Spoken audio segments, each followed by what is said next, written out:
E a inflação na Argentina alcançou um índice de 254,2% em 12 meses, de acordo com o INDEC, que é uma espécie de IBGE de lá, uma das variações entre os anos mais altas do mundo. Em janeiro, esse indicador desacelerou para 20,6% em janeiro, abaixo dos 25,5% de dezembro. E quem analisa essa situação no país vizinho é o economista e doutor em Relações Internacionais, Igor Lucena, a quem eu agradeço demais pela participação. Seja muito bem-vindo, Igor. Já vou emendar minha pergunta. A gente está observando um início conturbado aí na gestão de Javier Milei, menos de 3 meses, já vimos manifestações, protestos, greves, sem falar na difícil relação com o Congresso, né? Mas o que esses números apresentados, divulgados pelo IBGE da Argentina indicam? Ok, desaceleração da inflação, que não deixa de ser um respiro para ele, né? Exatamente. Boa tarde a todos. A desaceleração da inflação na Argentina já é uma informação positiva. É importante dizer que, ao contrário do que tínhamos no passado, onde a inflação na Argentina era uma componente que existia baseado no aumento de gastos públicos e um conjunto de subsídios que o governo federal continuava a fazer, até mesmo o Banco Central com a impressão monetária, o que ocorre hoje é uma situação bem diferente. Uma das primeiras medidas de Javier Milei foi liberalizar a economia dos chamados preços regulados, algo que a gente teve bastante na década de 70, ou seja, produtos que eram tabelados, restrições para livre concorrência, tudo isso foi colocado debaixo do tapete ou retirado de ordem. Então, é natural que os produtores aumentem os seus preços. Isso a gente viu, por isso esse número de inflação acima de 250%, podendo expandir-se até 300% em algumas projeções. Entretanto, isso também derruba a atividade econômica e aí faz com que mensalmente você tenha uma queda inflacionária.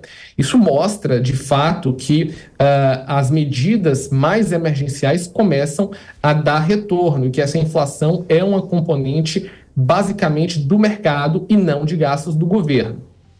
Pois é, apesar de a gente observar uma relação complicada com alguns setores da sociedade, especialmente aqueles grupos mais ligados ao antigo governo e também à agenda mais progressista, nós observamos recentemente um elogio feito pelo FMI ao pacote apresentado por Javier Milei, que prevê, claro, desvalorização do peso, também corte de subsídios, suspensão de obras públicas, enfim, o que é preciso tratar em relação a esse início de gestão de Javier Milei, em relação a essa observação de alguns organismos internacionais em relação a essas medidas que foram propostas.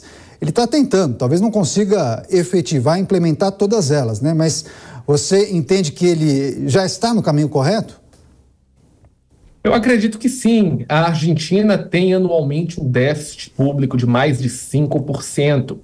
E nós vimos recentemente o primeiro superávit fiscal de mais de 600 milhões de dólares que a Argentina teve. Isso foi o primeiro superávit em 12 anos.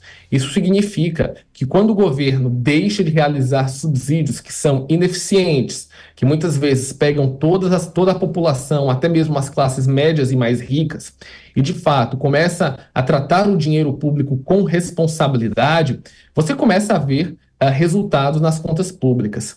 E um conjunto de superávites ocorrendo sistematicamente e uma diminuição desse déficit, não que seja de 5% para 0% em um ano, isso seria muito radical, mas que diminua para 2,5%, 3% e nos próximos anos ele vá se diminuindo, você vai criando um aumento de superávit da conta pública e naturalmente você vai ter uma queda da inflação, uma normalização da economia.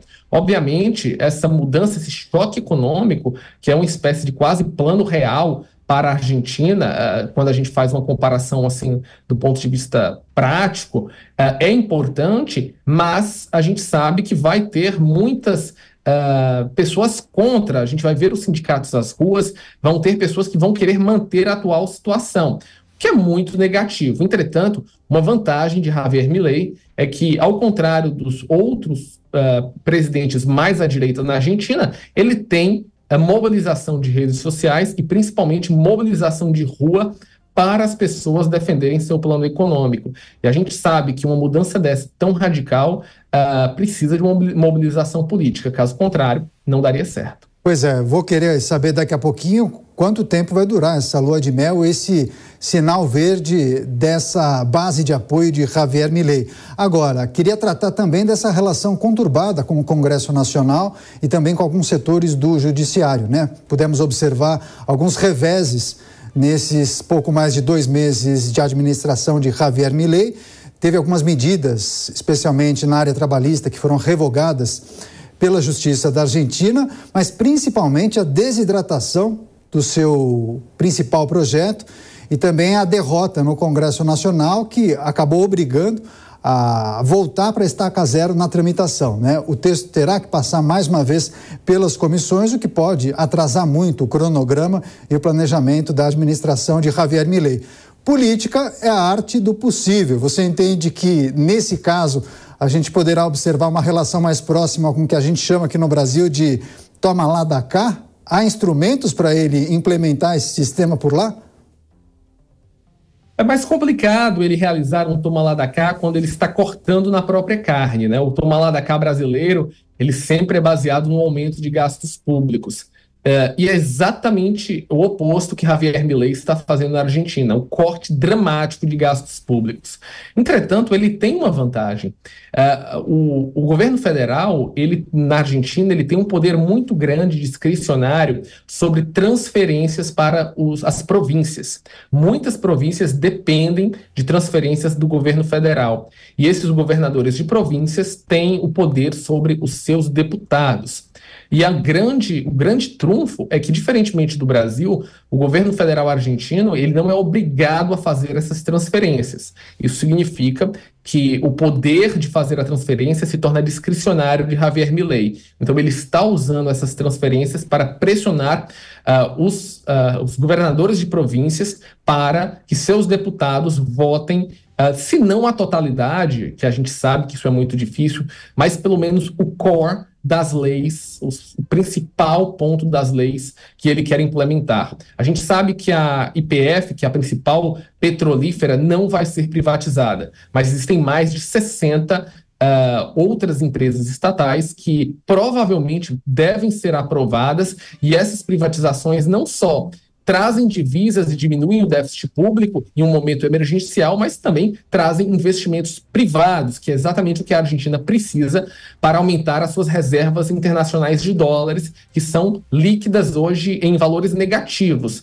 Então, eu acredito que nesse primeiro momento, Javier Milei vai usar essa capacidade que o governo federal tem de mexer com o orçamento para tentar aprovar pelo menos os principais elementos do seu pacote. E agora que ele precisa, onde ele tem credibilidade e onde ele tem a confiança, não só internacional, mas também dentro da sua base de eleitores. Agora ele precisa, pelo menos nos próximos 2-3 meses, aprovar o pacote, seja como for, implementar essas políticas para que esse processo de inflação, que é o mais perigoso dentro do projeto, pelo menos surge efeito nos próximos 12 a 24 meses. E a partir daí, essas outras medidas econômicas mais radicais, que envolvem privatizações e uma maior entrada de dólares, de fato alterem a composição da economia argentina. Mas isso também vai impactar em uma série de momentos até mesmo recessivos nos próximos semestres. Então, isso vai ser bastante complicado, mas a Argentina estava numa situação tão complicada e tão difícil que, do ponto de vista ortodoxo da economia, essa seria a única possibilidade que Javier Milei teria. E ele está realmente implementando isso de acordo com os livros de economia. Início de gestão de Javier Milei, também as perspectivas para essa administração. Estamos conversando com a economista e doutor em Relações Internacionais, Igor Lucena, que sempre colabora com a gente aqui na Jovem Pan News. Agora, eu falava sobre a lua de mel ou o sinal verde, né? Quanto tempo tende a durar esse voto de confiança da população para Javier Milei, uma vez que a situação econômica social da Argentina é delicadíssima, né? A gente está falando de um grande percentual de argentinos que não conseguem comprar o básico da comida todos os meses. Diante disso, quais são os desafios? E a ampulheta já foi virada, né? É preciso entender que o tempo corre contra a administração de Javier Milei. Até quando ele terá esse sinal verde da população? O que é preciso trazer para esse debate? Olha, a mídia, né, a mídia impressa, a grande maioria da mídia é contra Javier Milei. A gente vai ver uma campanha radical contra as suas medidas econômicas, principalmente porque ele também está cortando a publicidade oficial dentro do país. Então isso vai ser um diferencial. Mas eu acredito que do ponto de vista de tempo, a população aí deve esperar, pelo menos com quem eu escuto da Argentina, algo em torno de 18 a 20 meses para que, de fato, as medidas econômicas surjam efeito. E o que seria isso? Seria uma inflação abaixo dos 100% anualizada, seria uma melhora do poder de compra, ou seja, uma valorização natural do peso. E, ao longo do tempo, a gente vê uma melhora do salário mínimo pela produtividade. Esses são os efeitos que devem acontecer se as medidas forem minimamente implementadas. Após esse período de 20 meses, a situação fica bem mais complexa e torna difícil a administração de Javier Milei se esses resultados econômicos não se tornarem realidade. Agora, ele também procura e deve fazer com que projetos de apoio econômico para os mais pobres sejam efetivados, focalizados, diferentemente do que a gente viu em outros governos, onde você tinha subsídios para toda a sociedade, mas ele deve focar subsídios apenas e apoios para as classes mais pobres da Argentina, tentando tornar os recursos públicos mais eficientes. Esse é o grande problema da Argentina e, em parte, também o problema do Brasil. Agora, Igor, ainda falando sobre as perspectivas para a Argentina, o que é preciso ponderar sobre o posicionamento de Javier Milei em relação a temas globais? Vimos muitas manifestações por parte dele e também a relação que ele está tentando construir com algumas lideranças mundiais. O Javier Milei tem uma visão muito clara à direita, ele procura entrar em contato com líderes como Giorgia Meloni na Itália, próprio Donald Trump nos Estados Unidos, e faz parte, sim, de um bloco que tem uma visão muito clara, que o Estado não é o grande resolvedor dos problemas da sociedade e que a iniciativa privada, a liberdade individual e os indivíduos são os principais elementos de um país. Que medidas coletivistas e que, em tese, no papel, tem o objetivo de melhorar a vida da população, termina piorando, né? Então, essas visões, sempre mais à direita, mostram qual é o posicionamento que a Argentina vai adotar nos próximos 4 anos. Isso abre portas em diversos segmentos. A gente vai ter uma eleição na União Europeia, que basicamente está muito para uma eleição de líderes à direita. A provável vitória de Donald Trump pode fazer com que os Estados Unidos aumentem o apoio financeiro e principalmente o apoio dos órgãos internacionais como o Banco Mundial e o FMI para a Argentina. Então eu vejo que não só isso faz parte da sua própria ideologia, ele foi eleito na ideologia à direita, mas ele entende também que os grandes players internacionais que podem ajudar a Argentina, União Europeia, Estados Unidos, estão dentro do seu espectro político e por isso ele busca se aliar dentro dessa visão. Ele não vai procurar entrar muito diretamente nos conflitos internacionais, ele entende que a Argentina não tem muito o que ajudar para tentar resolver isso, mas muito mais um alinhamento e um apoio a essas nações dentro dos seus conflitos e que, em troca, ele espera que essas nações sejam benevolentes e possam ajudar a Argentina nesse momento de transição. Antes de encerrar, queria uma ponderação e uma rápida análise sobre a relação com o Brasil, que a gente pode esperar. Para a gente, é muito melhor ter um vizinho com uma condição econômica mais ajustada. Só que me parece que os ingredientes ideológicos ainda são entraves, né? Acredito que sim. O presidente Lula, obviamente, todos nós sabemos, tem uma visão à esquerda muito diferente do presidente argentino, mas eu não acredito que isso vai ser um entrave do ponto de vista de negócios e operações comerciais. Quando nós tínhamos Alberto Fernandes na Argentina e aqui o presidente Bolsonaro, apesar de não haver o chamado debate dos presidentes, os seus líderes abaixo conversavam bastante, o nível de comércio também era desenvolvido, e há uma interligação muito forte entre a economia argentina e a economia brasileira em diversos segmentos, não só no setor agrícola, mas no setor de linha branca, no setor automotivo, e nossas economias são complementares em vários elementos. Seria melhor se tivéssemos politicamente uma ideologia parecida durante esse período? Sim, mas eu não acredito que isso vai, de fato, atrapalhar as relações comerciais do Brasil com a Argentina. Muito pelo contrário, acho que, pragmaticamente falando, os dois presidentes têm interesse que os países se ajudem, porque isso melhora a popularidade dos dois governos que, enfim, têm suas dificuldades nas duas pontas. É isso, as questões econômicas em destaque, mas também ponderações sobre essa administração de Javier Milei.